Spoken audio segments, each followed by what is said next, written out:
Wow! Idea అదుర్స్ అనిపిస్తుంది కదూ! ఈ వీడియో చూస్తుంటే. అవును.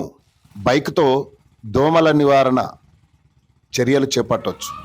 అంటే ఈ పొగతో దోమలు పరార్ అవుతుంటాయి. మనుషులంతా ఒకటే, కానీ మైండ్‌లో వచ్చే ఆలోచనలు చెప్పుకోలేనివి. అలాంటి చిన్న సామాన్యుడి ఆలోచన ఎంత అమూల్యమైనదో ఈ ఐడియా చూస్తే అందరికీ అదుర్స్ అనిపిస్తుంది. దోమల నివారణకు ప్రభుత్వాలు, అధికారులు ఎన్నో రకాల ప్రణాళికలు, యంత్రాలను వాడుతూ చర్యలు చేపడుతున్నారు.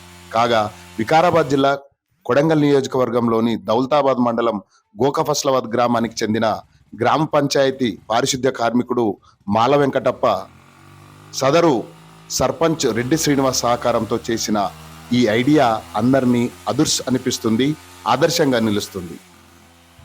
ఈ ఐడియానే ద్విచక్ర వాహనానికి దోమల నివారణ కోసం వాటర్ డబ్బాలో పౌడరు నింపి సైలెన్సర్కు కట్టడంతో ఎక్సలేటర్ ద్వారా ఇచ్చేటటువంటి పవర్తో పొగ ఇలా వీధుల గుండా, మురుగు కాలువల గుండా పారుతూ దోమలు పరారవుతున్నాయని గ్రామస్తులు సదర్ సర్పంచ్ రెడ్డి శ్రీనివాస్ చెబుతున్నారు.